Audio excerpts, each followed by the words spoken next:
मैं संजीव कुमार आप लोग को केमिस्ट्री के ब्रांच के बारे में कुछ डिस्कस किए थे, परंतु अब उसके बारे में एक्सप्लेनेशन हम लोग करेंगे।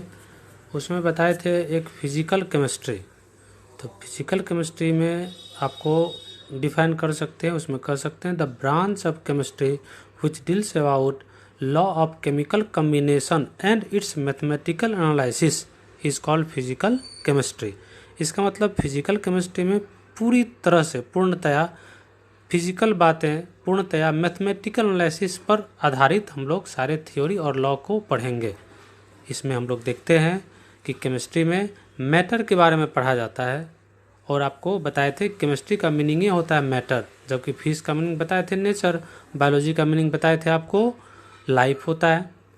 तो मैटर दो पार्ट में सब डिवाइड होता है, एक को कहते हैं प्योर सब्सटेंस जबकि दूसरा को कहते हैं इम्प्योर सब्सटेंस। तो प्योर में तीन पार्ट, एक कहते हैं हम लोग एलिमेंट का तीन type, metal, non metal and metalloid, जबकि दूसरा में कंपाउंड में एक ऑर्गेनिक, दूसरा इनऑर्गेनिक कंपाउंड। इसी तरह से तीसरा होता है रेडिकल, और रेडिकल में एसिडिक रेडिकल, बेसिक रेडिकल और न्यूट्रल रेडिकल होता है। जो एसिडिक रेडिकल है उसी को पॉजिटिव रेडिकल कहते हैं, जो बेसिक रेडिकल है उसको निगेटिव रेडिकल कहते हैं, और जो न्यूट्रल है वो तो न्यूट्रल है, ना एसिडिक ना बेसिक रेडिकल होगा। इसी प्रकार से आपको बताया इम्प्योर में दो तरह का सब्सटेंस होता है। दो तरह के सब्सटेंस में एक हो गया होमोजेनियस, दूसरा होता है हेट्रोजीनियस। होमोजेनियस और हेट्रोजीनियस। तो केमिस्ट्री में मैक्सिमम टाइम से होमोजेनियस मिक्सचर का ही हम लोग जानकारी लेते हैं, पढ़ते हैं। अब देखिए सारे टर्म केमिस्ट्री का बेसिक टर्म है। जो कुछ नहीं समझ रहा हो केमिस्ट्री में उसके लिए ये सारे का सारे टर्म हम ये मान के चलते हैं कि जो हम बता रहे हैं वो सभी को समझ में आए और सब सीखे। इसलिए मैं छोटे से छोटे टर्म से स्टार्ट किया और जो वहाँ तक पहुँचेगा। ये टर्मों को अगर जो बढ़िया ढंग से देख ले तो निश्चित तौर पर केमिस्ट्री जो सब्जेक्ट है, इस सब्जेक्ट में आपको लगेगा कि हाँ हम भी कुछ जानते हैं। और वो चैप्टर स्टार्ट होगा, जैसे 11th का बेसिक चैप्टर है, बेसिक कंसेप्ट है ना। तो वो बेसिक कंसेप्ट में तब हम लोग मतलब ये स्टार्ट करेंगे। जैसा कि आप देखेंगे इस चैप्टर में लिखे आपको सबसे पहले प्योर सब्सटेंस। तो प्योर सब्सटेंस में आपका है एलिमेंट।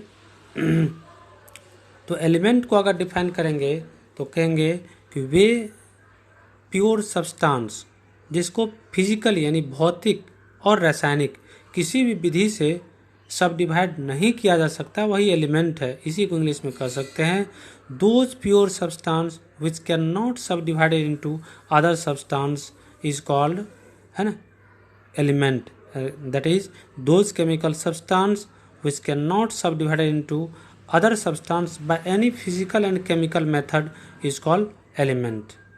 यानी ये सब डिवाइड क्यों नहीं किया जा सकता है, उसके बारे में हम लोग देखें तो कहा जाता है कि यह एक ही प्रकार के एटम से बना होता है।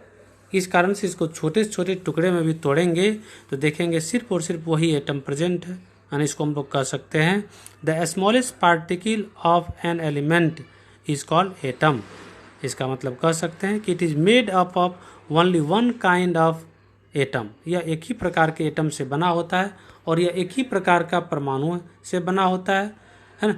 इसमें हम लोग देखें अगर एटम को सब डिफाइन करें तो कहते हैं those tiny particle which can not, है ना, found in free state in nature but it take part in chemical reaction is called atom.